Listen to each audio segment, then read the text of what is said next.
We were going to take the senior trip to Colorado, which is kind of the normal, I feel like, thing. Just go and have fun and meet the college people. Just more of a laid-back, relaxing, kind of retreat type feel. About maybe 3 or 4 days before, my mom texts me and goes, "Hey, you need to read your email." And I'm like, "Why? What's going on?" She's like, "Well, there's change of plans for your senior trip."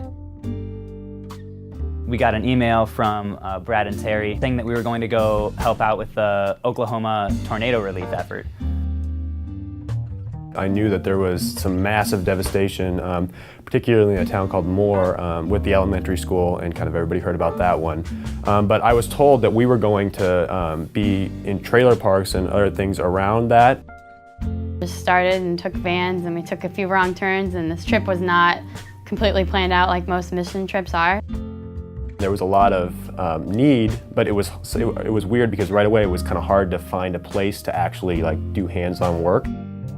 First time we went to a trailer park that had originally held about 80 trailers. Places where houses used to be, or there are halves of houses standing up, and the roof will be one place and the rest of the house is another. We found a picture, and we had known that they really wanted us to bring pictures that were in decent shape, and it was in okay shape, but it was just a little girl, and it looked kind of sentimental and important. So me and another girl found it, and we went and took it to this guy, and we thought, well, he probably doesn't know who it is, but maybe. And so we took it to him. We're like, "Hey, we found this picture, and we're just wondering if you know whose picture it is." And he just kind of looked at us blankly, and he just started tearing up. He's like, "That's my granddaughter."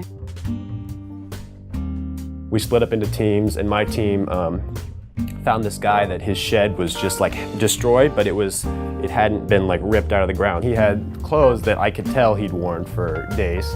And I was picking up his clothes from the ground that were tattered and torn up, and he basically had the clothes on his back left, and then whatever we could salvage for him. He showed me where his trailer had been, and there was just nothing. There was just a stone slab there, and he pointed about 100 yards away, and his trailer was wrapped around a tree. He couldn't make it to the storm shelter, so he had just put a helmet on and sat on his bed and was just praying that God would spare his life.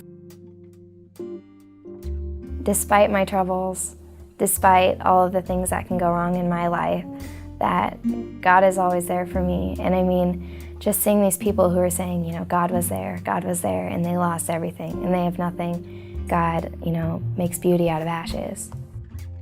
We just need to live in a way where we realize that everything we have is God's. The gospel is something that you can't be blown away by a tornado. It's something that, is hope that we have for eternity.